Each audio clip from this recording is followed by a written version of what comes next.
Well, that sucked. That really sucked. You know what, guys? At the end of the day, Manchester United went out there and we did not take our chances. Against PSG, we took our chances and we took them well. Against Arsenal, you can make the argument that we created the far better chances in the match, but yet we did not finish them.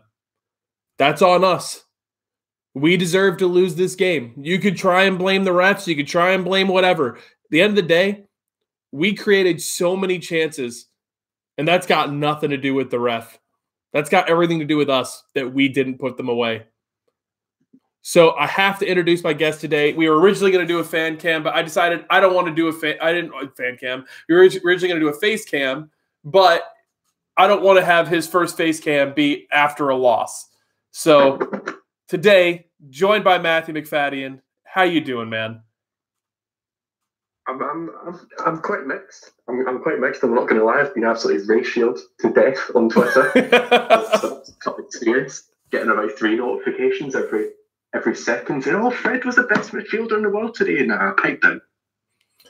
But you know what? In terms of the game, I don't know about you, but it was just I'd describe it as just one of those days where things just didn't really go our way. I thought the ref was terrible, but at the same time, I thought we played pretty poor.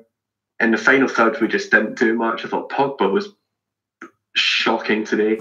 Yeah, it's just a poor day, really. But it's not something I'm going to absolutely rant and rave about. Yeah, it's people are saying drop De Gea, start Romero. Obviously, I know that's all jokes, guys. Remember a few days ago when you said to Paul, myself, right, De Gea is obviously a given. I mean, it's time for Lee Grant. Yeah, it's right as soon as I say it, the boy knows. It's time for the 100 rated keeper, Lee Grant. It is time. I don't know why we waited this long to unveil the secret weapon that is Lee Grant. But, I mean, Matthew, listen, like you said, at the end of the day, it was one of those matches where everything we did didn't work. Arsenal were better prepared for us than we were for them. And in all reality, Drawdy Devil put out a hell of a tweet saying that this is something we were bound to have happen after Arsenal got absolutely battered by a team that is basically the equivalent of Cardiff in the French league to, us beating PSG. Like, they were bound to have the rebound happen. It sucks. It sucks that it had to happen now because now Arsenal are ahead of us in the table. Like it was one of those perfect storms that it was bound to have happen. But at the end of the day, we have to take the L on this one because we're not a good side today. We were not a good side. And it happens. Like, you're going to have days where it seems like everything you try isn't working. But Matthew, of everything, and I know that we could talk about it a little bit later, but of everything that happened today, the one ultra positive that I saw was Mason Greenwood came on against Arsenal. Yeah, he didn't score, but he actually looked pretty good and looked like he had been playing with those guys pretty much all season. I mean, agree or disagree? No, I actually thought, even though he came on for 10 minutes, he was one of our better players. Purely because everyone else is absolute shite. But yeah, when not Fred, we'll get into that controversial subject. Yeah, when Greenwood came on, he actually looked like someone who wanted to play. Like, we've seen it a lot in the U23s and U18s match that he typically comes deep to get the ball and will more than happily take on a few players, and they seem to have done that today. So can't really have any complaints to them, and it was good to see him actually get more than 2 minutes. Yes. No, he got about 10 to 15. So that's gonna do the boy absolute wonders. Oh, it's going to give him confidence galore. Richard Duff, I mean, fantastic comment. If we had taken our chances today, we would have beaten Arsenal 6-2. No, and Richard, you're 100% correct on that. Like, 100% correct. If Manchester United take the chances that we had, just like we did against PSG, if we took the chances and put them away, we win that match easily. And then who knows? Maybe we only allow one goal because we're not having to defend for our lives. Like we're not having to like try and defend like further up. You don't know what happens. We couldn't finish our dinner today. Yeah, Ryan, it's a fantastic comment. But it just it just is. It is what it is, Matthew. You know what? It is what it is. I think that's the only thing you can really say about it. Is it is what it is. I mean. We just had a bad day at the office. We had 5 clear-cut chances, but Lukaku had to decide today of all days to play like he did with Mourinho. Yeah, Jay Hart, absolutely correct on that one. Carl Brown did say when Arsenal have had the same success as Man United, then they can get all cocky. But but they will always be smaller than Man United. Fact, all haters be quiet. You know, Carl, I mean, Manchester United, I mean, it's one game. It's one game. End of the day, it's just one game.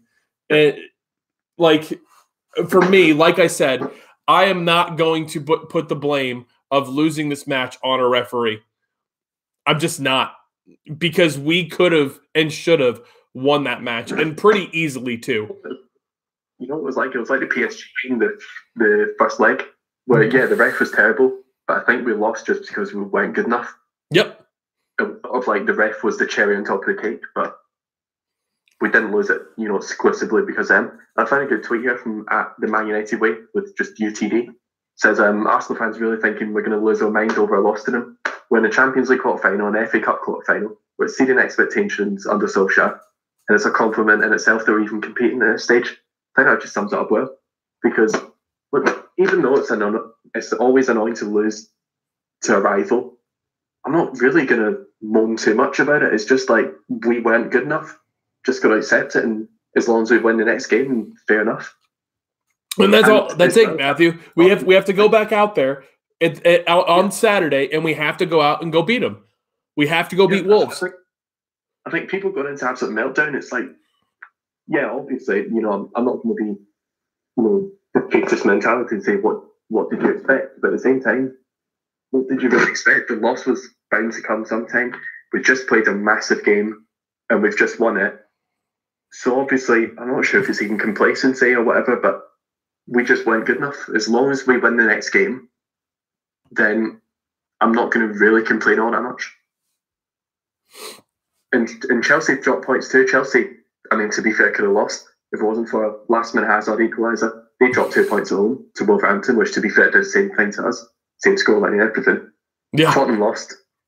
So even though Arsenal have, I don't know what, like, if Arsenal are ahead of us or whatever, but even though Arsenal have gained points on us, it's not really the end of the world. Nope. Because we still got 8 games left. There is still so much time. And Doug said, you can guarantee you cannot trust Arsenal not dropping points anymore, not dropping any more points than they usually drop points against teams that they should be beating. Plus, their away form is going to be their Achilles heel. Which, yeah, I mean, you're absolutely right. I mean, it ultimately Arsenal still have to go play away, and if Manchester United take advantage of our chances, if we take our chances for the rest of this season, we should finish inside of the top 4, and we should finish inside of the top 4 easy. We should. Like, Manchester City basically is our last true worrisome opponent. I mean, like, Chelsea are coming to Old Trafford, if I remember correctly, Matthew. Yeah, I think so. Hoping to get to that game, actually. But that's a different story. But yeah, I think it's 28th of April or something like that, right after Man City. So as long as we get those, as long as we win those games, then fair it is. Yeah. We have to go out for the rest of the year, and we have to take our chances. We cannot. So it's a dent. Obviously, it's a dent in the top 4 hopes, but it's not all over. I think 1 or 2 people maybe acting like that.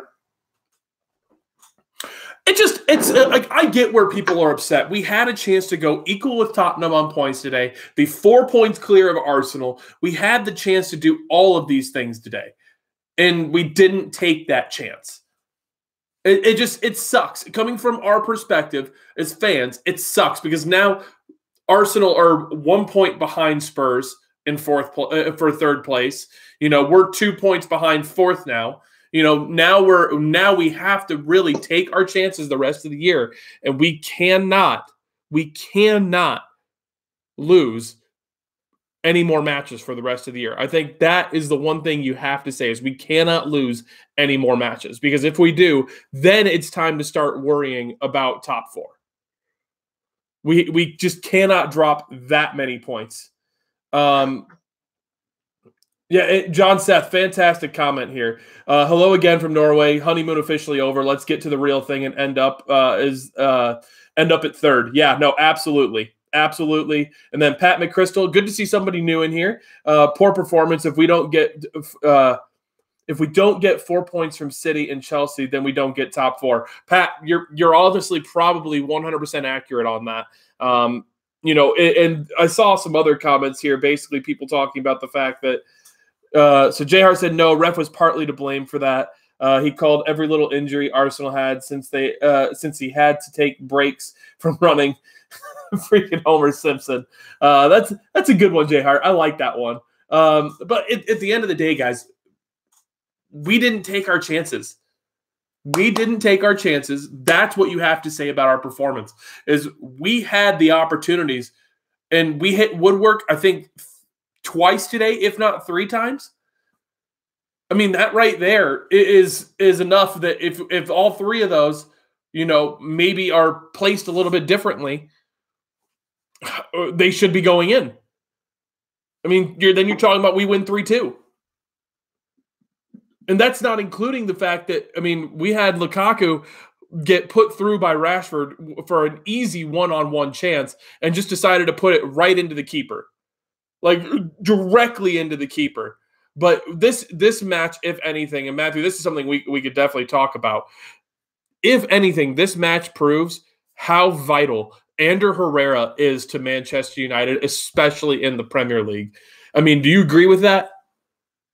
Yeah, 100%. I think if Herrera was playing instead of a certain midfielder, then I think we probably would have done a little bit better. Mm-hmm. Although, to be fair, I think where the blame mostly lies is further up the pitch in the final third, because our decision making was just terrible. Like, Rashford looked like the Rashford of last season, or under Jose for that matter. Lukaku's a weird one because, we'll get into the ratings later on, but Lukaku did a lot of good things off and on the ball in some regards, but he should have scored at least 2 goals. I mean, but yeah, midfielder actually should have done way better. His first touch was still awful. There was a couple of times where he was making his first touch seem like it was a pass. And especially towards the end of the match, I really noticed it. But there was one time in particular that I noticed him really take on a first touch well. And that was that long ball from Pogba that he just took onto his left foot super easy, then passed it off to Dalot, which then led to a chance for Rashford, which Xhaka was right there to be able to stop it. It just... We had the opportunities in this match to do a lot of things, and we just didn't take our chances. And like Carl said, and I saw somebody else say it too, and I'll give them credit, but I feel like the subs ultimately came a little too late today, Matthew. Do you agree with that? Yeah, way too late. I think were there only 2 subs made? No, there was 3. There was Greenwood. Oh, no. I'm sure there was only 2. There was only 2. You're right. I think Andy Pereira should have been on. Yeah. It's good to see Greenwood get a game, and I thought he actually did quite well. Although Martial, is it just me, or did I not see anything wrong? He just really did not. Where that referee had an absolute howler for the whole game. He did for both teams, for that matter. But in that one where Martial, just really close control on the corner of the box, and it goes out, and it obviously hits off the Arsenal player. It could have been a corner, or maybe could have got a goal. The referee decides, no, that's a goal kick. I thought that was an absolute decision. But yeah, we only made 2 subs, and the subs for me just came way too late. They did. And look, even though I'm not going to go into absolute meltdown, all these at the wheel and everything like that, I think he probably could have done a little bit better setting up this game. We just seem to have changed things up just one too many times. I don't get why Pogba was playing wide left. Yeah. Funny enough, Matthew, we talked yesterday about we talked Friday about the possibility of a traditional 4-4-2, and that's basically what we saw for the majority of this game. We saw a more traditional 4-4-2. And unfortunately, we just didn't have the players that really fit that system. Yeah. No, I 100% agree. I think everything else was fine, apart from the fact that Pogba started wide left. I didn't get that one bit. And for that, he had a very poor game today. Yes. No, he was definitely... Like people were saying as well, the ref had an absolute stinker when it came to that penalty. Like we saw it in the FA Cup game, where Lacazette would just constantly go down. And it was just dive after dive after dive. And yeah, Fred, he made contact with him. And even though I thought he didn't have a good game today, I'm not going to hold that against him. It was definitely not a penalty. It was never a penalty. And when even rival fans, obviously apart from Arsenal fans, are saying that wasn't a penalty, I think that speaks even more volumes than us fans who may be a little bit biased. Yeah. No, it was never a penalty. But at the end of the day, penalty was given. And we even so, penalty given. They had 2 goals. We still probably should have won that game because of us not taking our chances. That's the sad part in all this, is that if we had taken our chances and buried them like we should have. I mean, Lukaku, inside of the very first parts of the match, I mean, that cross from Luke Shaw was absolutely phenomenal. And how he doesn't put that in the back of the net is beyond me, because literally he was the only guy that could have got to that, and he just skies it to the crossbar. I never understood that. I never understood that. We were the better team, but we weren't clinical enough. Yeah, George, that's absolutely correct. I mean, and Lukaku had 2 one-on-ones today, which, I mean, granted, the first one, Leno did get involved better, but the second one, I mean, he just put it right into Leno. You literally put it anywhere but right into Leno, you have a goal. And then it's 2-1, and then you don't know what's going to happen. So, but Matthew, let's go ahead. We're about 20 minutes in. To talk about the match more. Let's jump into these player ratings. Surprisingly enough, Matthew, we're going to be talking about De Gea first. And listen, you look at the shot back again, and it did look like that ball was going to be curling to that bottom right-hand corner. And it just wound up having the complete opposite swirl on it. But that's still a save. That's still a ball that we would be expecting David De Gea to make.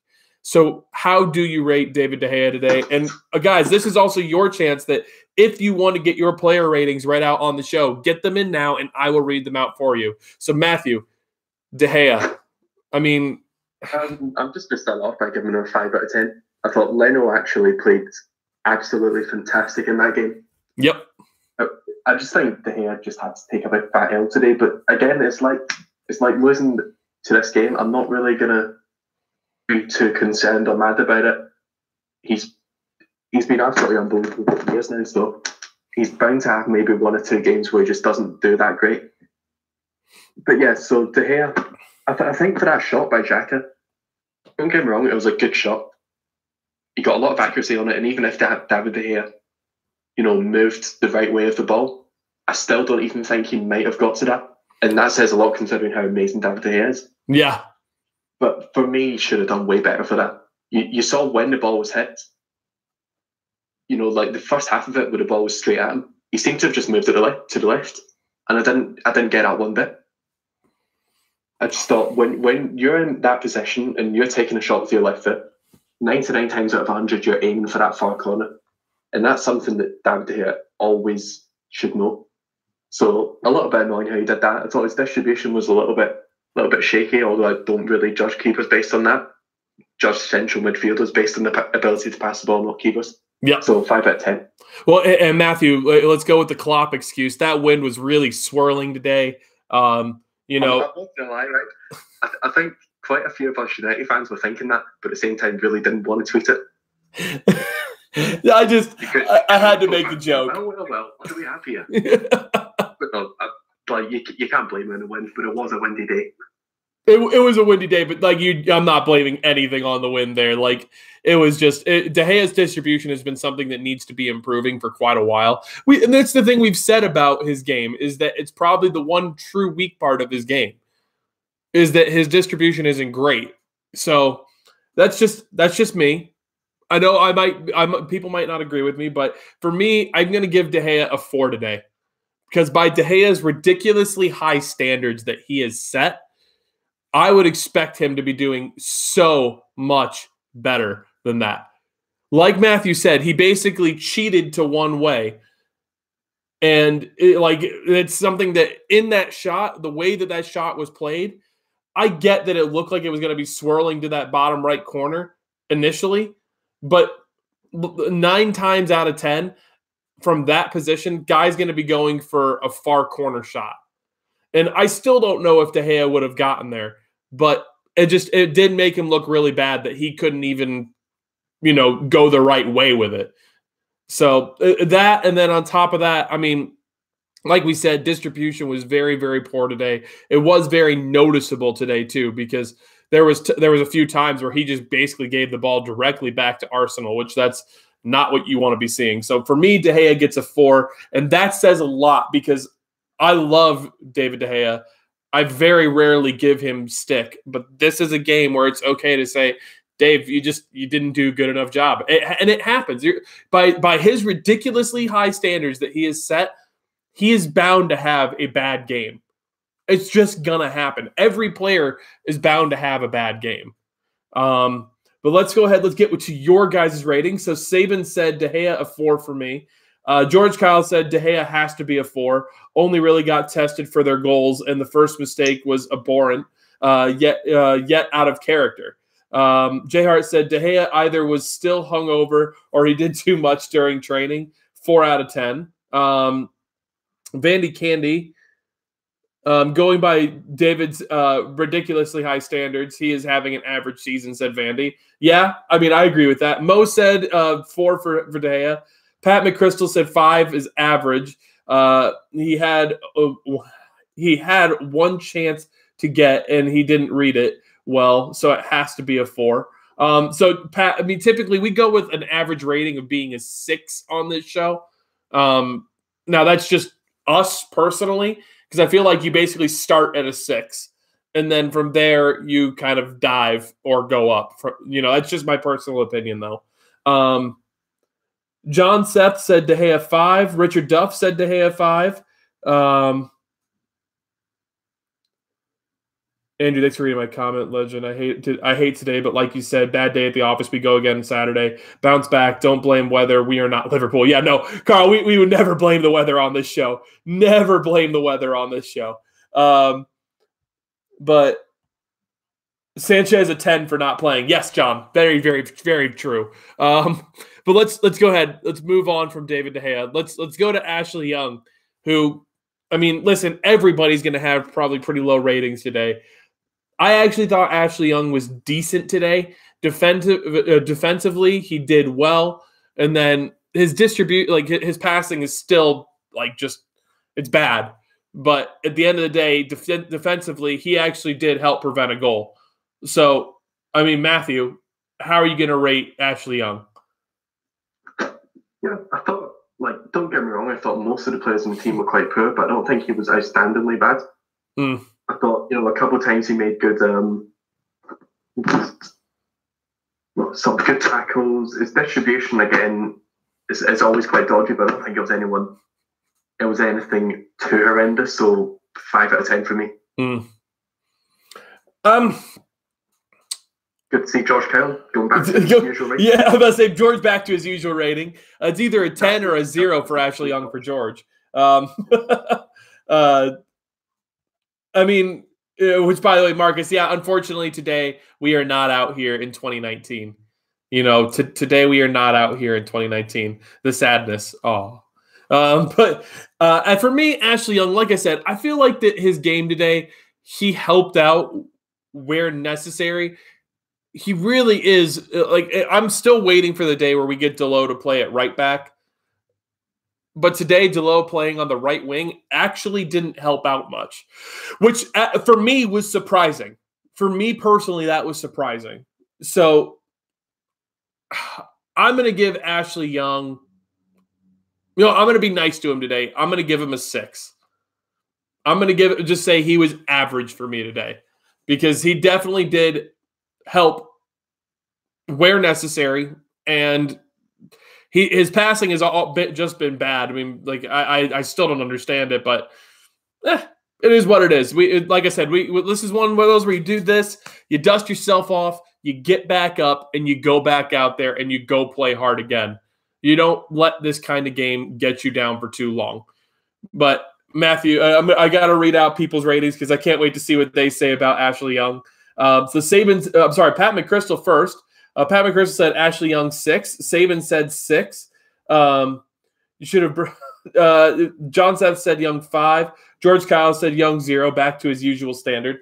George, I mean that's fair. Young is always exposed on that side. Kolasinac was getting usual joy any attacker gets.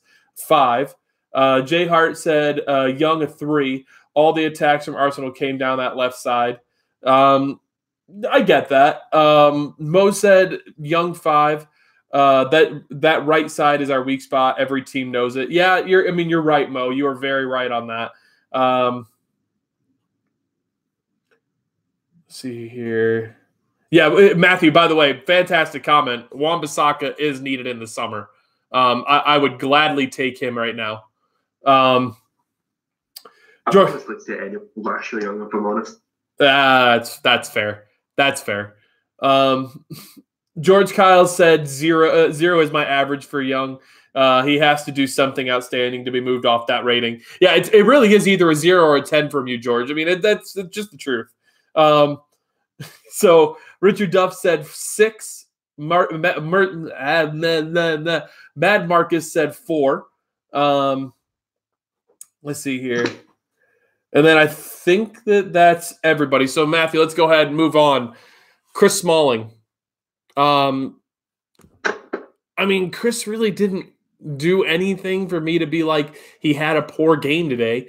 I mean, realistically, it reminded me a lot of the last time that we had a team score a couple against us. We were like, ultimately, it didn't really come down to the center backs. I mean, I feel the same way about this one with Chris Smalling. So, I mean, how do you rate Chris Smalling today? I think it was more Chris Smalling than Mike Smalling today.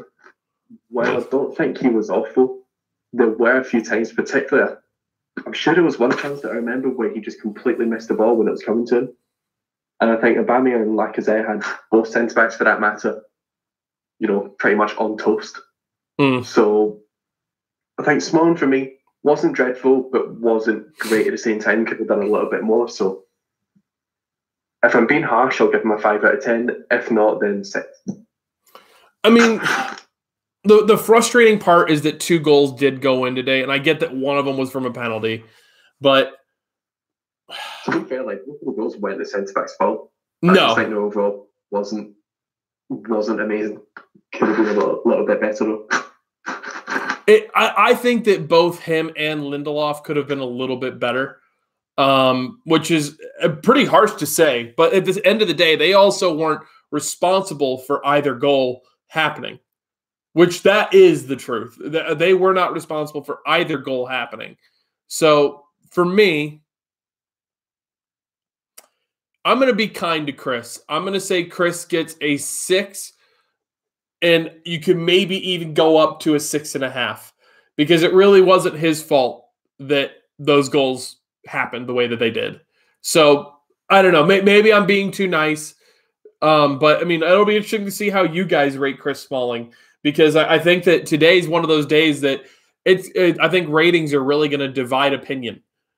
Because everybody's going to see something different from somebody. And that's the reason why we love doing this show is we love to see people's opinions and see where they come from with the reason why they see things.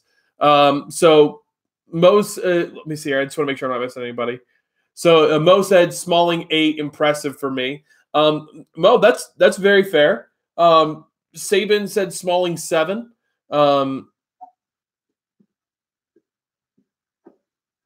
Chris Smalling should have absolutely decked the twat from Arsenal going out onto the pitch. Yeah, after what happened today, I get where you're coming from with that, Doug. Like, after the guy came out on the pitch and punched somebody, I mean, which, by the way, I do want to make a statement on that really quick, which I feel is necessary. I originally was going to withhold judgment on it and say, you know what, it was one fan, they did something stupid. But then I saw comments from the opposing team from Birmingham today about, like, so I forget what the name, Matthew, what's the name of the guy that got hit today? Jack Grealish. So Grealish. So apparently Jack Grealish's brother died early. So that's what he's. And I saw a tweet from a fan saying that, he might have scored the winner today, but it still gives me joy beyond belief that his brother died. Before, basically, his brother didn't even live a year. I'm sorry. What a goal, but he didn't get his brother back or something stupid like that. Yeah. I'm sorry. That says everything I need to know about a fan base. I hope that they are either docked points.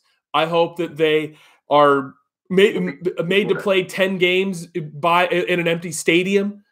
I don't know what needs to happen, but something needs to happen, because they need to set an example that kind of behavior, having somebody run out onto the pitch and punch somebody, having somebody that is going to say something like that kind of behavior should not be allowed. And I hope that the FA come down on them very harshly. Sorry, guys, I got to find my spot again. Matthew, do you want to make a statement at all about that? I think I was going to type in the comments, but the problem is with that fan who sort of mocked the brother situation, he did it on social media, therefore I don't think the club itself can be punished. I'm not sure what the rules are in relation to that, but if he had maybe done some kind of gesture or whatever that was meant to mock Grealish's brother's death, I think that more investigation would have been put into that, and obviously, should be banned for life or whatever, but yeah, I wouldn't be surprised if Birmingham would adopt some points. And usually I'm sort of on the side of, why should one or two stupid fans spoil the whole club? But at the same time, when a fan's coming on and assaulting Jack Grealish from behind, and it wasn't even just a push or whatever, he full on hooked him right in the neck. Well, Matthew, think about it this way. Think about if he had managed to get a weapon in there, like a shank or something like that, he would be dead right now. If he had a tiny little blade or something, then I think it's quite lucky that he only got hit, got punched or clotheslined or whatever. And as Josh Kyle said, it was pretty cowardly, running up behind him and punching him like that. But the problem is that rivalry is so heated. It's not on the level of the old firm, Rangers against Celtic, but it's kind of that atmosphere where the two fan bases hate each other. And it's not even a respect hate like Liverpool and Man United. It's genuine hate. So stuff like that, we've seen it once, but it probably will continue. Unfortunately, that is. But yeah, that fan should just get put in prison for assault. Well, he did. All kind of charges. He did actually. So he not only is he in prison, the club is basically standing by the decision and want the absolute maximum charges to be brought against him, as well as the club issued a statement and said that he is now banned for life from ever attending another Birmingham game, home or away. Should be done for assault and some kind of pitch invasion charge, because I'm pretty sure there's something relating to that. So as long as they get, banned from all games, arrested, put in jail, whatever, then we can move on and give that scumbag not much attention. Yeah. No, and that's exactly it, Matthew. And the only reason why I'm this upset about it is because I think about it from the perspective of, imagine if he had managed to be able to sneak in a weapon. Yep. The way that he hit him, the way that his fist hit him, basically just below his chin and in the neck area, he basically would have gotten stabbed right in the jugular. He probably would have died on the pitch today. Yeah. Because of one stupid person. Yeah, similar thing happened a few days ago. I think it was Rangers against Hearts or Rangers against Hibs, where a Hearts or Hibs fan came onto the stadium and nailed. But I don't know what he was trying to do. I think he pushed the Rangers player James Tavernier, but it's kind of like that on a slightly lesser scale. But it's you don't really gain anything from that. The majority of the fans will just see you as an absolute knob, and it's none of your friends are going to say, "Oh, you're an absolute legend for that." It's you don't gain anything from it. Just piss off out of the stadium for life. And I John Carroll sums it up perfectly. One moment's joy for years of prison. Yeah. Yeah. And like the fact that he like celebrated like that, I just expecting the whole stadium to give him a standing ovation when most of them were just like, "What are you doing?" Yeah, like you're an idiot. Like one, like just I'm sorry, guys. Like, and then also one of the stewards, Matthew. I'm sure you saw that, but like I didn't think I've heard about it. So I saw the video on Twitter. The steward basically was kicking the players, trying to get them back out onto the pitch after the goal. Like, get out of here with that. Like, that's just stupid kind of behavior. Absolutely stupid kind of behavior. His social media was on Twitter. The coward has kids and works in a hospital and everything. Wow, Jay Hart. That's interesting to hear. That is really sad to hear too. Because you would think that somebody that with kids and basically with a life would know how to handle themselves better than that. But I hope that he spends at least the next couple years in jail, at least, because that's the kind of behavior we should not be allowing to have happen. Just stupid, absolutely stupid. I'm sorry, guys. I'm sorry for getting off on a bit of a tangent there. But Chris Smalling shoved by fan running on Emirates Stadium pitch as Arsenal celebrated second goal in Manchester United victory on same day. Yeah, no, Omar, that's what got us into this conversation was somebody bringing that up. So, I mean, it just absolutely ridiculous behavior. Absolutely ridiculous behavior. But let's go ahead. Let's. I'm sorry that I didn't get to your guys' ratings on Chris Smalling, but we'll move on to Victor Lindelof, and we'll get your guys' ratings for Victor Lindelof. So, Matthew, Victor Lindelof. I mean, Arsenal's pressing today really affected the whole team more than we've normally seen today. Like, I feel like we've really handled the press well, but I feel like today we just did not handle it, like, not only well, but we didn't handle it almost at all. Like, we really struggled coming out from the back. And I feel like that starts with the guy that is in that position, that he is the guy that, you know, ultimately leads our ability to do so, to hit on counters. I mean, so how do you rate Victor Lindelof today? Yeah, I thought it was a bit of a poor game for the boy, I'm not going to lie. But again, it's one of those things where it's like, he's been so amazing this season. And yeah, it was a bad game, there's no sugarcoating that. But I don't think it's anything to really be concerned about. It's comfortably our best centre-back, especially since Bay's not down the pecking orders recently, and kind of rightfully so. But yeah, it just wasn't a good game for him. He kind of looked like the Lindelof of last season, where he looked very nervous. So for me, get a 5 out of 10. So Matthew, I mean, maybe it's because of the loss. Maybe I'm just being a little bit too harsh or something like that. But, you know, because Victor didn't lead the way that I would expect him to.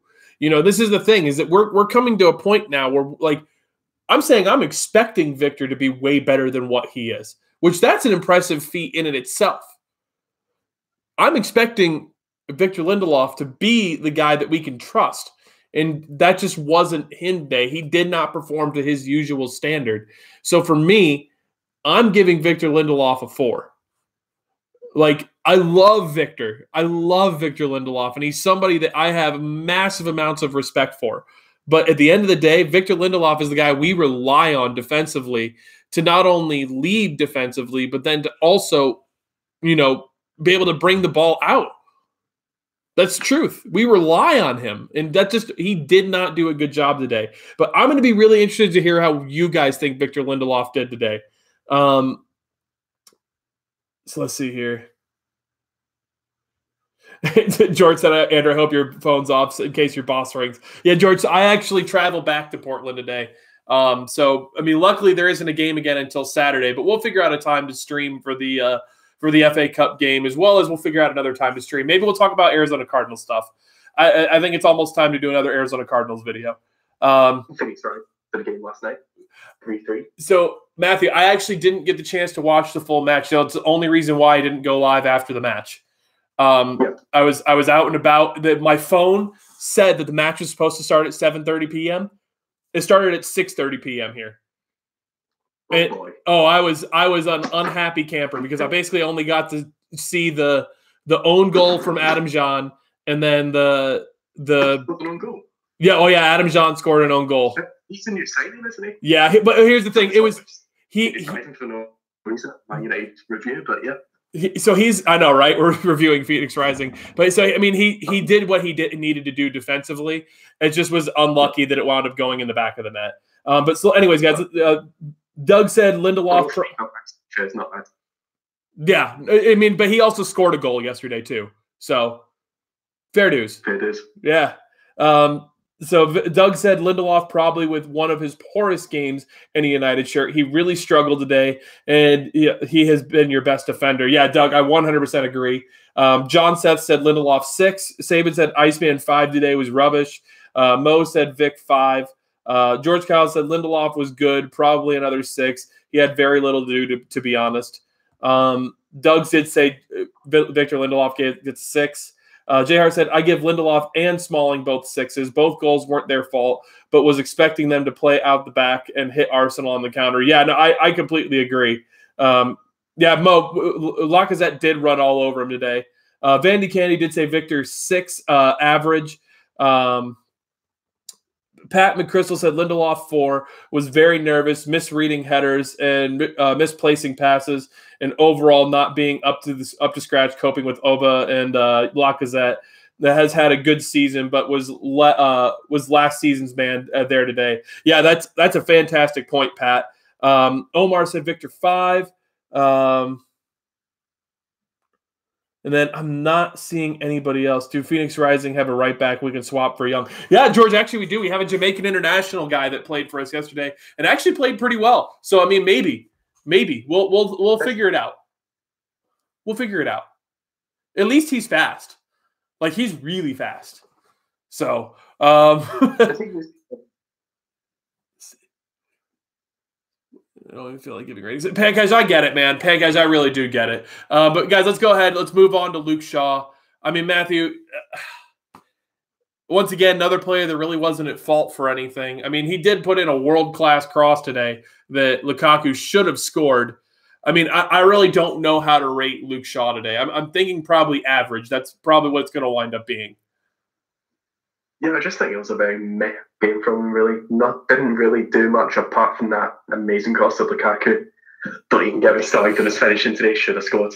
Yeah. Even the bad Lukaku should have scored that. It was literally harder to miss. But apart from that, I didn't really see him do all that much. I think if I'm being harsh, I'd give him a 5 out of 10. But because he should have got an assist, maybe a 6. So, Matthew, here's the difficult part. Because, like you said, it's like we have to look at the overall of it. And, you know, I think ultimately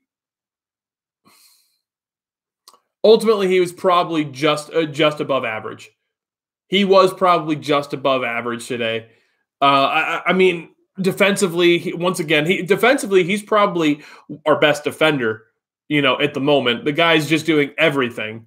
But you know, we needed more from him today. So I'm just going to give him an average rating and give him a 6. So Saban said Shaw 4. If we don't make top 4, I'm still blaming Mourinho. Yeah, George, you know, absolutely we still blame Mourinho if we don't make top 4. Because we should be making top 4. Let's be real about it. We should make top 4. So Pat McChrystal said Luke Shaw 6, had nothing to do defensively, and we did nothing offensively for him to get forward either. Yeah, that's a very good point, Pat. Doug said Luke Shaw probably the best of the defense today, 6. J. Hart said average 6 for Shaw. He tried. I can't give any player higher than 6 today. Yeah, J. Hart, I'm not much further behind you on that one. So Mo said Shaw 7, good performance, both attacking and defending. Yeah, Mo, I mean, I agree. He had a couple of brilliant moments defensively. I mean, attacking-wise. Defensively, he was just solid as always. So Vandy Candy said Shaw 6, no clean sheet means everybody gets average ratings. Yeah, Vandy, that's a fair point. That is, I 100% accept that line of thinking. If there's a couple of goals given up in a match, I get that. So Pancake said college football. We may not make top 4. Yeah, Pancake, we might not. I still think we're going to make top 4. I'm still not concerned about it. Think we'll do it, but You never know. We'll see what happens. And then I think that's everybody. So, Matthew, we go ahead. We move on to the midfield. Nemanja Matic. I mean, ultimately, Matthew, this is my opinion. I don't think Matic should have started today after seeing the way that he played. I don't think he should have started because he didn't look up to task like I would normally expect from him. So, I mean, how do you rate Nemanja Matic today? Yeah, like I said in that preview, I don't think he should have played. Even though on the surface he may be a better player than McTominay. Because McTominay, especially after that PSG game, his confidence is going to be absolutely through the roof. And if he can do it against PSG, he can do it against Arsenal. So I think it was maybe a slight mistake not putting in McTominay, but at the same time I could kind of understand it. So I wasn't too annoyed at that, to be fair. But I think for the first half, Matic was an absolute passenger. Barely saw him do anything. Second half, you saw maybe a little bit more, only because we have more of the ball.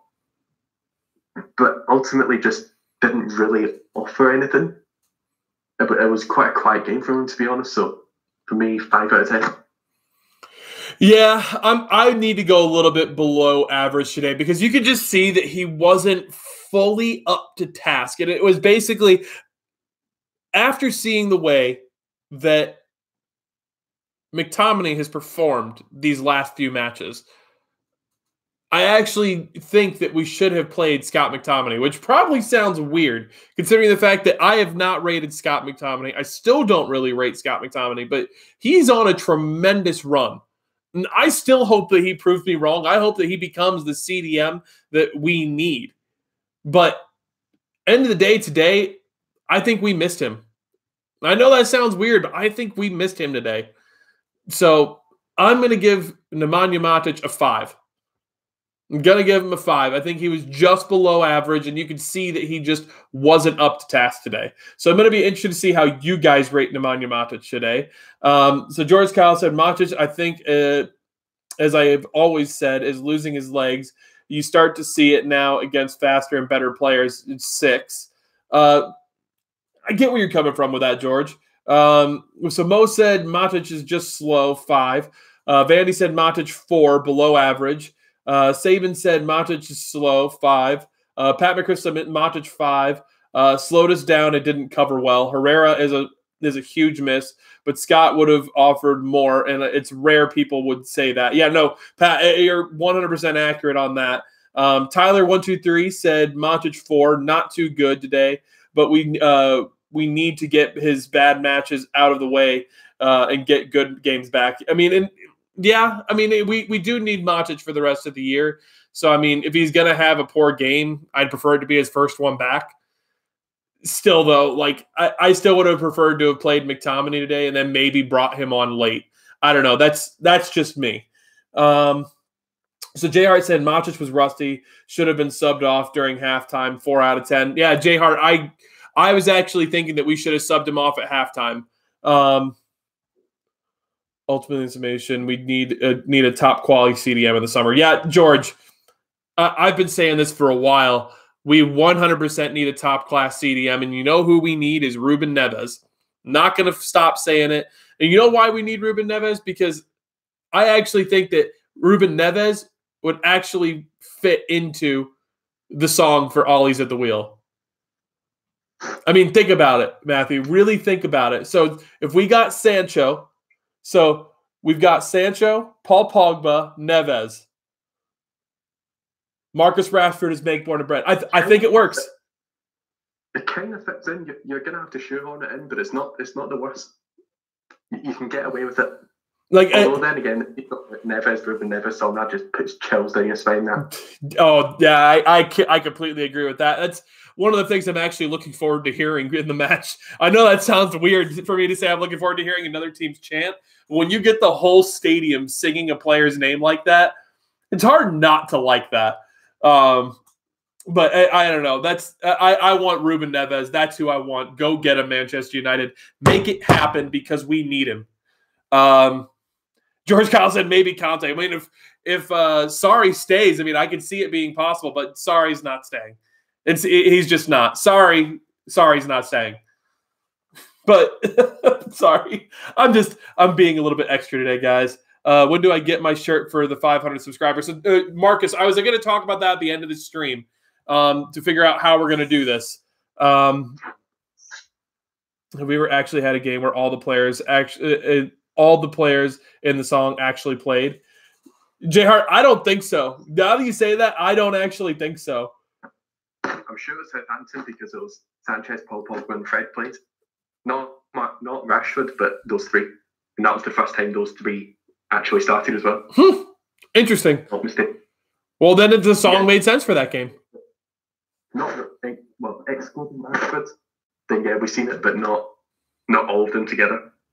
Yeah, I don't think we've seen all of them together in the song at the same time on the pitch together, all together, starting. I don't think it's happened.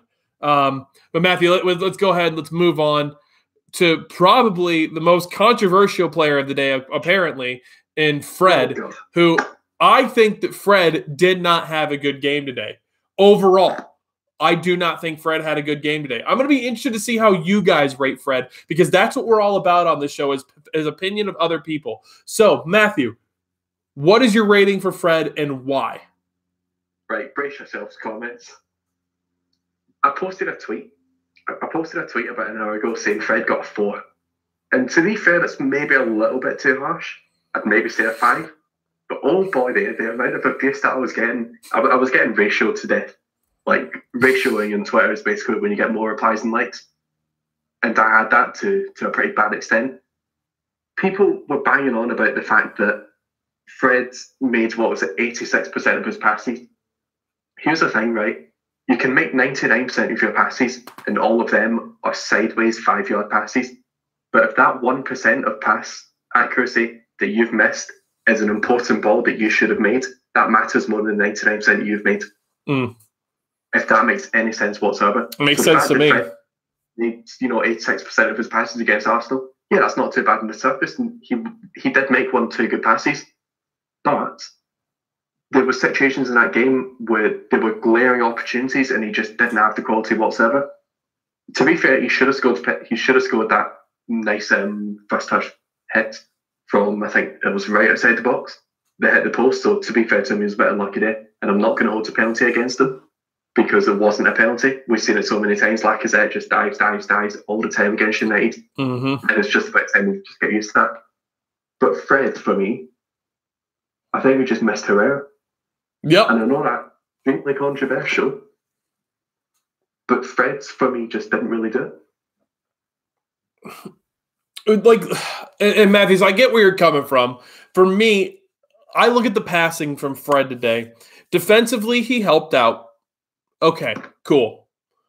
But his passing today, there was a few times where he played passes where I was just like, what are you doing? It was passes that I could have made.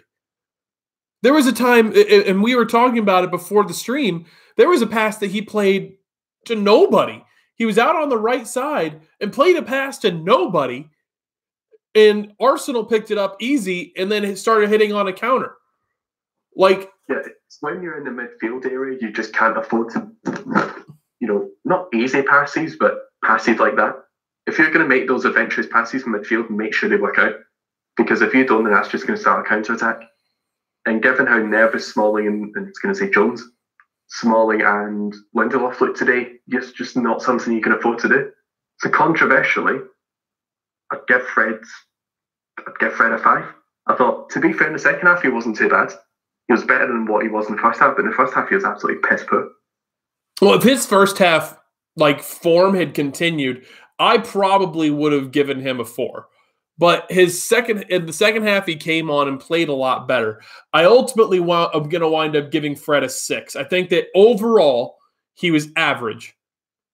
But that overall isn't what's most important in that. It's the fact that we had an opportunity today to really take advantage of Arsenal. And we didn't. We needed Fred to show up in an extra way. And there was a couple of times where he did things to hurt the team. That's my personal opinion. I'm not saying I'm right. I'm not saying I'm wrong. But for me, Fred was just above average today. That's for me. So I'm giving Fred a 6. That's my personal opinion. So I'm going to be really interested to see how you guys feel about Fred. And I hope to get some explanations for why you feel the way you do as well. So George Kyle did say, he said, biggest question is, if an English team wins the UCL and wins Europa League, who will actually get UCL football? Because I think 5 is the maximum from any country. So George, it would be the Champions League team, because that would take priority over Europa League. Oh, isn't it a case though? I think that the 4th place team might actually get booted. That's what I was going to say. Yeah, 4th place team would be in the Europa League, assuming that team who won the Europa League did not finish in the top 4. Yes. Just say for the sake of Burnley won the Champions League. Then, assuming Man United finish in 4th, if Man City win the Champions League, then Man United would be kicked out of the Champions League. Yep. I think that. I do believe that's how it works, because I think that was actually the discussion the year we won the Europa League, is that if we won it, would Arsenal be, because Arsenal were in 4th at the time, we were in 6th, would Arsenal get the boot if we wound up winning? And then I think that it was there was a team that made it relatively far from the Premier League in the Champions League that year. I can't remember who though. But so I'll go. I got to get to your guys' match ratings, because I do have to finish packing. So Fred was man of the match for Mo with an 8. Let's see here. Carlson. No, I'm sorry. I'm trying to get to Fred information. So second half, Fred was very good for me. 8, said Saban. Mad Marcus said, I thought Fred was a man of the match. 8. J Hart said, I give Fred a 5. He did well defensively, but his passes were worse than Lukaku's today. Yeah. I mean, I don't disagree with that, J Hart. We missed Herrera today, but hope he is back, and missed Jesse as well. We did. That is one thing we did miss today, was Jesse Lingard. We missed Jesse Lingard so much out there. Did you see Mesut Ozil's tweet? No. He basically got off by saying, dance floor. I thought, mate, you've been on the bench for your whole career. Now you might get down, and you put in a bang-average performance. You could have been sitting at home playing Fortnite, and no one would have noticed. So get mate. It's okay, Ozil. It's okay. John Seth said Fred was up and down, but at least he hit the post. 7. This year, he had so many great touches in the midfield, moving the ball. He pressed very well. I mean, Mo, I get where you're coming from. Just like I said, just for me, I feel like there was a lot of things he could have done to help the team more. That's my personal opinion, because I look at his passing, and his passing just was not very good today. George Kyle said Fred was excellent for me, very tidy and industrious. Also excellent tracking back and closing down. 8. Pat McChrist said Fred 6. For every 2 good passes, he had 1 bigger negative pass. But he was our main outlet through the center as Matic and Pogba were missing. He had some good turnovers in the middle of the park. I mean, that's a pretty good way to put his performance. I was actually hoping to see Pereira more than Fred. He knows all about the rivalry. I mean, J Hart, I thought we were going to see Pereira too, personally. We haven't messed with the referee. He gets a -10. Like I said, guys, I'm not going to blame the referee for anything today. Van de Candy said Fred 5, better than Matic, but he needs to do better. It looks like that's going to be everybody. Marcus, I'm heading back to Portland again. Yay. I love it. I love traveling so much, guys. Can you see the happiness on my face? So Marcus, I know that you kind of gave Fred your man of the match. I don't know. A few people gave Fred their man of the match, in all fairness, but I don't know. For me, I just think Fred could have done better. That's my personal opinion. I get where people are coming from. I get what you saw, but at the end of the day, that's the reason why we, I did this. I'm doing this channels, because I want everybody to be able to have a different opinion. And guess what? We could all have a different opinion about a player. Somebody could think that Fred had a 0, and then somebody else could think Fred had a 10, all because of, one little thing. It could be that way. But I don't know. That's go to Houston, said Saban. Maybe sometime soon. Fred, for me, should be part of the midfield with Herrera and Pogba going forward. George, I actually would be interested in seeing that. I would be interested to see Herrera play the CDM and then Fred play alongside Pogba. I think that would be very interesting. But, I mean, Matthew, let's go ahead and let's move on to Paul Pogba. Paul Pogba, I thought for sure he was going to have a great game today. And let me tell you what, guys, one thing I can promise you I will never do again is I will never put a prediction again on Twitter. Ever, because I feel I've done it twice this year where I put a prediction on Twitter and it's basically been the complete opposite of what I said. So I will never again do a prediction on Twitter. Ever. I'm getting superstitious about that one. So Matthew, Pogba. I'm exactly with betting that I think 3 bets this season that I've put on United. None of them have worked. And then total about £500 wasted because of Marouane Fellaini. With £500 in potential winning, so glad he's gone. Damn you, Fellaini. I bet on 4-2 United, and I got the 2 right. No. So I should have my money. So I'm still winning that £200. But yeah, anyways, Pogba. Pogba for me, rubbish, if I'm honest. Yeah. Like, he made that absolutely unreal pass to Lukaku, who, to be fair to him, right, Lukaku actually controlled the ball well. Yeah, really well. At that point, I thought, hang on, this is Lukaku. Lukaku's actually improving, and then he missed a sitter. So, back to the same old Lukaku. But I don't know what it is with Pogba recently. We've just seen nothing from him in terms of attacking, not like passing or whatever, but just getting forward into the ball. Like, I can't remember the last time where I think his last goal was against Chelsea. And to be fair, look, he's a midfielder, he shouldn't be expecting goals every single game. But Pogba, just for me, didn't put in a good performance. I thought 1 or 2 good passes were there, but on the whole, a little bit of a passenger from us. So, 5 for me. Did you say 5, Matthew? Yeah, 5. Okay. For me, I'm giving Pogba a 6. I thought overall, Pogba was average. I'm trying to basically judge Pogba like I would judge everybody else because, let's be honest, he also was being played out of position today. He was playing the left wing, which is somewhere that I don't think that he should be playing.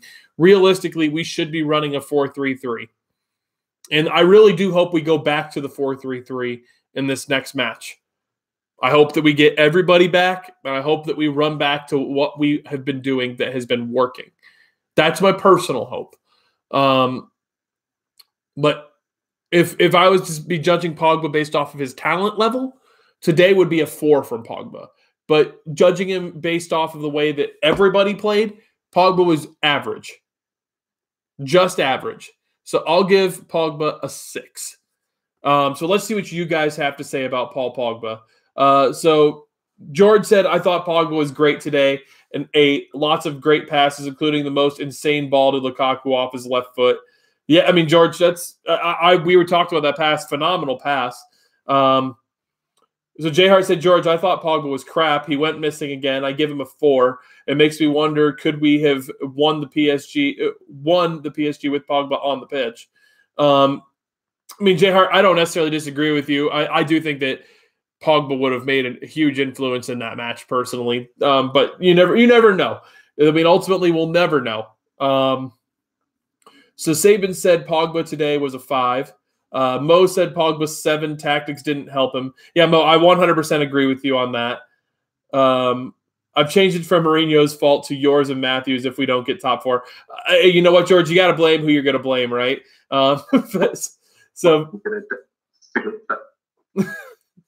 So Vandy Candy said Pogba 6, average again, barely better than Fred. Pat McChrist said Pogba 5.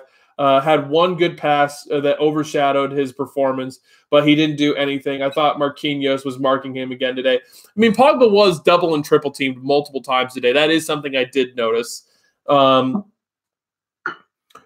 Lukaku's house wall has been getting a lot of practice to improve his control, said George. So John Seth said Pogba 6, and then Doug said Pogba was lucky not to be sent off at the Emirates again. He had Ramsey by the neck, then got a stupid yellow for frustration, and said 5 for Pogba. And I actually do think that foul should have been a yellow. We're lucky that he didn't get the yellow, because I actually do think he probably would have gotten a second yellow. Like, Pogba was I think ultimately Pogba was frustrated with himself today, because I feel like everything that he was doing wasn't working, and he was frustrated with himself more than anything. So it is what it is, but we move on. RB Comp said, hey, watch the game, and United had more chances. Yeah, RB, 100%. United had more chances. We just didn't take them. So Matthew, let's move on forward. Actually, no, I mean, we did kind of run a 4-4-2, so I guess we should talk about Dalot next. Dalot kind of was average today. I mean, I didn't really notice him do anything today. He didn't have the impact starting like he did coming off the bench. So how do you rate Dalot today? Yeah, I think for me, at the moment, given our current setup, he's probably better as a super sub. When we need a little bit more width down the right wing, especially when starting guys like Juan Mata and Jesse Lingard all the time. But yeah, like there was times where he put in absolutely amazing crosses, and Rashford had a free header that he really should have got. And I'm sure that was Dalot who was crossing it. I might be wrong though. But yeah, he put in good crosses, finding a little bit of extra defensive cover. But as Mo says, he's more of a right winger for me.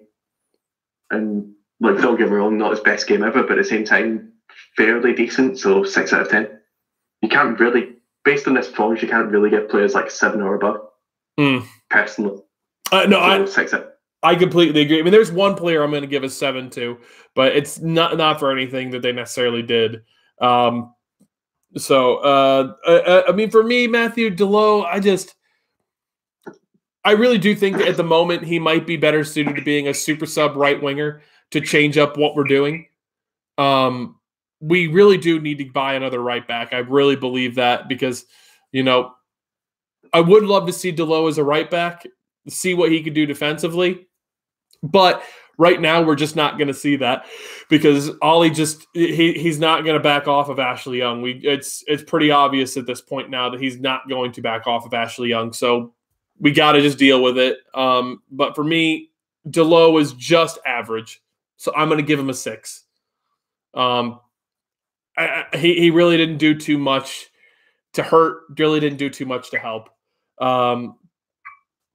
So let's see what you guys have to say. So George Costa, Dalot probably a 7. Did some great work down the right, and again carrying Young. Mo said Dalot is a right winger. He can't defend, but going forward, he's really good. 7. J Hart said, I felt Dalot would have made a better impact off the bench instead of starting. I give him a 6. Vandy said Dalot 5, below average. Saban said Dalot is going forward, 7. Pat McChrist said Dalot 6. Wasn't involved in the game. Kolasinac was allowed to get past both him and Young too easily at the start, but he should have been subbed off around the 55th minute to allow Martial time. Which that's something I did want to talk about. Dalot was poor, 6. Trying to think of some other clowns, said George. But Matthew, the one thing I did want to mention is I actually really do think that Martial is a player that should be starting. I feel like he doesn't have the same impact coming off the bench as he does starting. Because Martial is a player that needs time to work through what he needs to do. My personal opinion, but I mean, do you agree with that? Yeah, kind of, although I can understand why he wasn't starting. He's just come back from injury, so yeah, kind of fair in that regard. But when we have all our players back, Martial's got a left wing position nailed down, especially in a 4-3-3. Oh yeah, just benefits everyone. No, yeah, George 100% agree. Martial just looked a bit rusty, and to be fair, I think he came on in 70th minute. I know we're not doing his playing review at the moment. He came on in 70th minute. The last thing I saw him was in the 89th or something.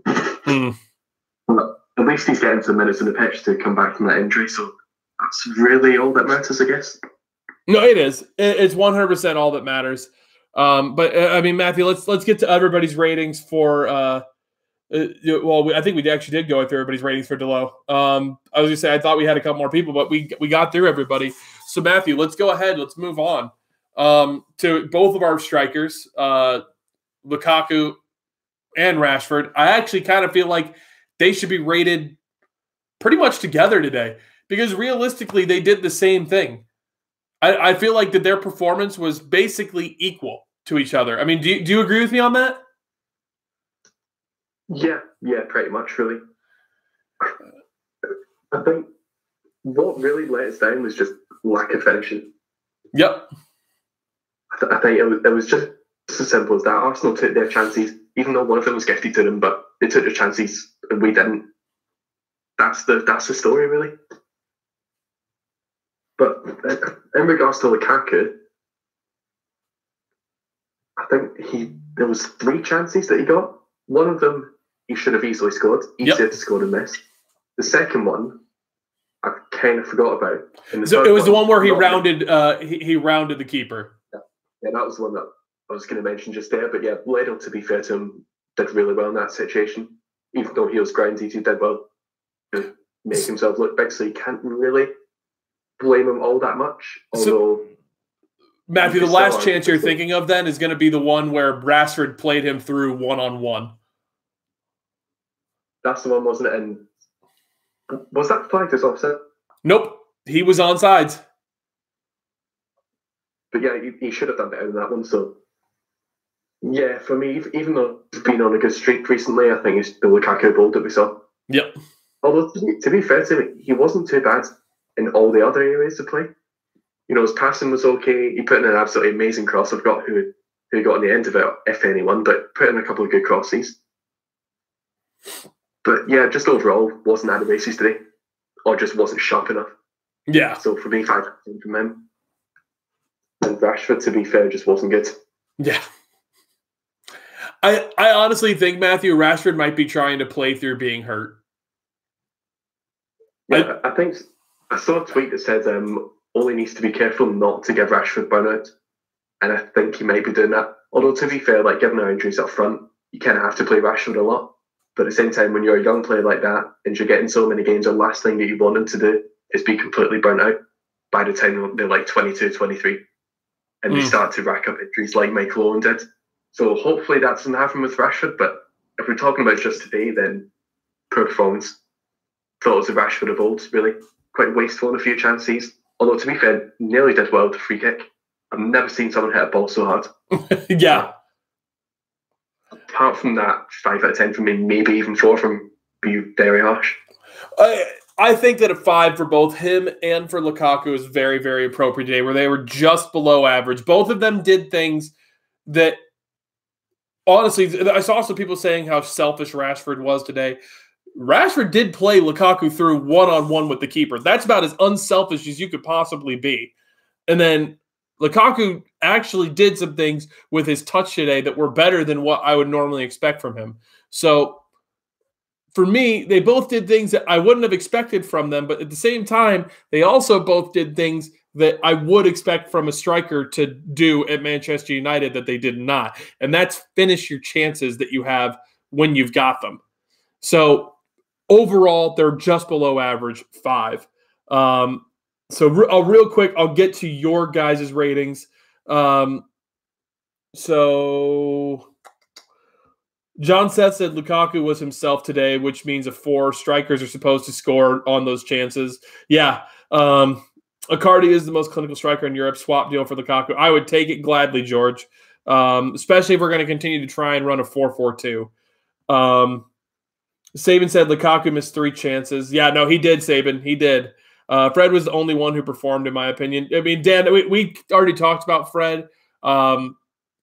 He had a bit of a mixed bag of a performance for us. I know that I went with the 6, and Matthew went with a 5.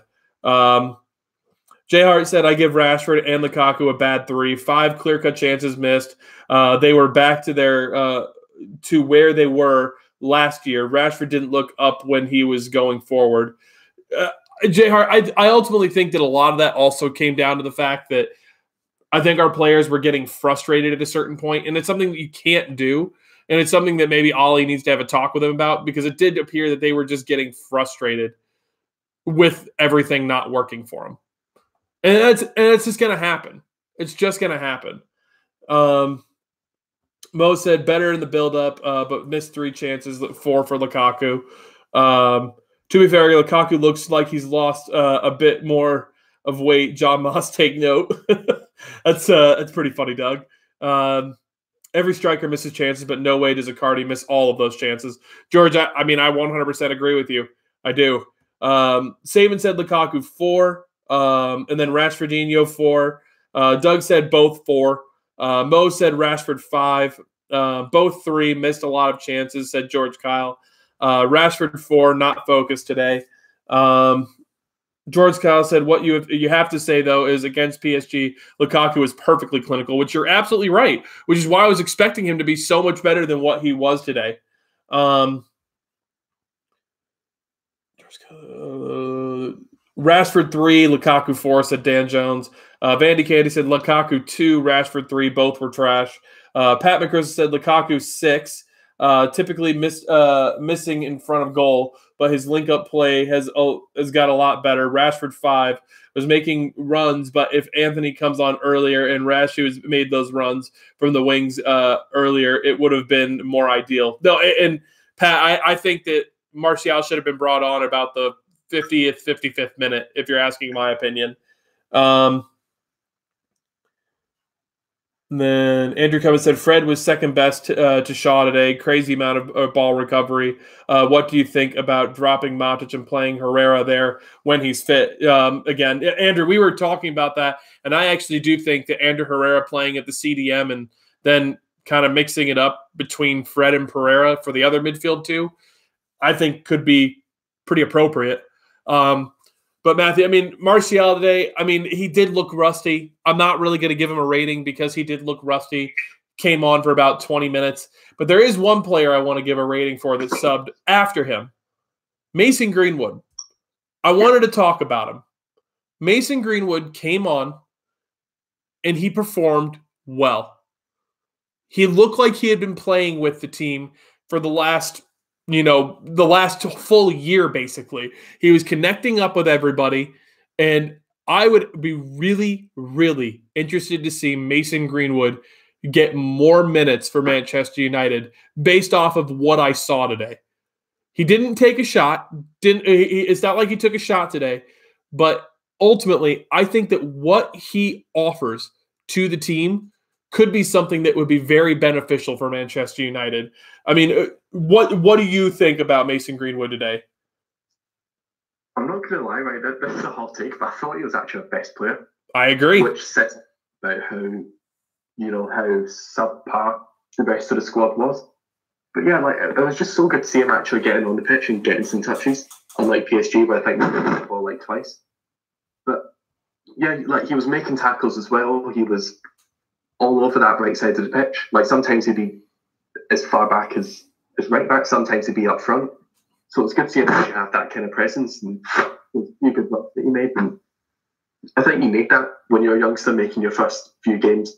You're going to need to sort of test the waters, if you like, and to see how things are. So that 15 minutes against Arsenal in such a massive game, as well as coming on in PSG, is going to give him tons of experience, especially in the big games. And I almost don't care that he's 17 years old.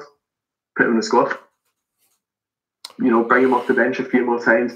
Maybe if we get a quote-unquote easy game, although then again, we're in a big top 4 race, I think it would be quite hard to do it. But can he even start him in one game? Yeah. See how he is for the West Ham or whatever. See how things go. But yeah, Mason Greenwood for me did quite well. So 7 out of 10. So, and I was going to give him a 7 out of 10 too. And so Andrew Cummins did say best player, a bit of an overreaction. So listen, Andrew, for me, I look at what Mason did when he came on, and number one, he looked like he gave a damn. Number two, he connected up well with the team. And personally, there's a lot of people that are rating Fred today. Personally, I did not rate Fred's performance today. That's me personally. I thought that he was just barely above average. Like, I looked at his passing and what he did, and that's just my personal opinion. So for me, I look at what Mason Greenwood did, and it gives me confidence for him going forward. And I want to see more of what he can do with the senior squad. That's just my personal opinion. So, I mean, I would give Mason a 7, which would also make him Manchester United's man of the match. Let's see here. So basically, everybody's kind of agreeing that Mason Greenwood did perform well and looked unfazed, coming into that situation. But Matthew, I mean, ultimately, I mean, Ollie today, I would say gets a 5. I mean, it's probably the worst he's done as a manager so far. Yeah, I'd agree with it. I did really question his decision to put Pogba wide left. I thought with that formation where we had Dalot, Rashford, and Lukaku, even though Rashford on the left wing isn't really the best, it just looked like a 4-3-3, but it wasn't. It didn't really have a proper formation. Like you saw sometimes Dalot would play a bit deeper, it almost looked like a 3-5-2. Yeah. But just too many changes were made in such a short space of time in relation to like team shape and roles and stuff. It was almost, I don't want to say knee-jerk reactions, but it was kind of like that in the sense of, we play 15-20 minutes like this and then we decide, oh, it's not really working at the moment, let's completely change it. And I think that was the biggest mistake that he made. But to be fair, you can't really criticise him. Like, it's his 10th away game and it's the first time he's dropped any points. Like, you just can't give him too much criticism. And to be fair, like he played 4 up front for the last 10 minutes. Yeah. And yeah, well, tactically, it's not really going to do much in terms of like playing the ball and stuff. At least he was actually trying to go for it. Yep. Unlike Jose Mourinho, who would chuck on Fellaini. 10 minutes probably would have gone for more damage limitation kind of thing. So at least he had somewhat of the right mentality. But the thing is, if he wins his next game or next Premier League game, and might get a few lucky results here and there with rival teams, I'm not really going to be too caught up about this result. No, this is one bad result, Matthew. One bad result in his last, God knows how. Like, it's been a long time that Ollie's been in charge now, and this is his first real, true stinker of a performance. I mean, I think the subs came on too late.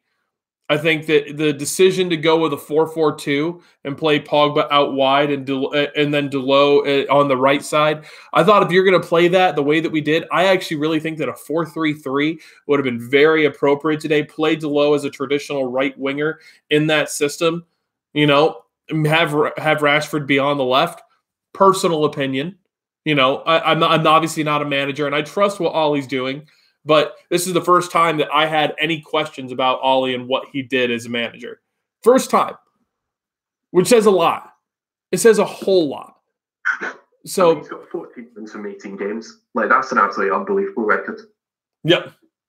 And obviously our expectations are a lot higher now. We're almost thinking like top 4 games on. When you think about it, it's an absolute miracle. Like, as long as we get over the finish line and finish in the top 4, preferably third because it gets you automatic qualification into Champions League, I'll be absolutely delighted. Yep. No, me too. You know what? I'd rather lose this game and win all the remaining ones than win Arsenal just for the sake of bragging rights, but then lose the next 3. Yep. Sometimes in this late part of the season, it doesn't matter who you beat, it's how many teams you beat. Yep. Oh, you're absolutely right about that, Matthew. I mean, we were bound to lose eventually. It was bound to happen. I guess it's a good thing we got it out of the way because now we figure out what Ollie is truly made of in the Premier League. There's no other way to put it. We're going to figure out what Ollie is truly made of in these next few games. And Andrew Cummins, we did bring that up a little bit earlier in the show. We said we created 4 or 5 clear-cut chances. We should have gotten more out of the game. Yeah, Andrew, 100%. We should have won this match. We should have. We didn't put away our chances. It happens. It happens. You're going to have bad days at the office. You're going to have days where things just aren't working out for you. And today was one of those days. Today was one of those days where it seemed like everything that we did didn't work out. And it happens. Those kinds of days are going to happen. But at the end of the day, I trust Ollie to get this team to bounce back, perform well against Wolves, hopefully come out of Wolves with a win, and continue on in the FA Cup, and then have us up and ready after the international break. I've got confidence in Ollie to do all of that. I mean, it might just be me, but I'm not going to let one poor result damage what I think about Ollie. So, guys, we wrap it up there. Matthew, thank you for joining me today, my friend. I mean, anything, else you want to say before I let you shout out stuff? No worries. I was meant to do the face cam, but I'm glad that Andrew didn't bring it up. So hopefully next stream you might see it. You might see the forehead cam. I mean, the views are just going to absolutely skyrocket. Let's face it. Oh yeah.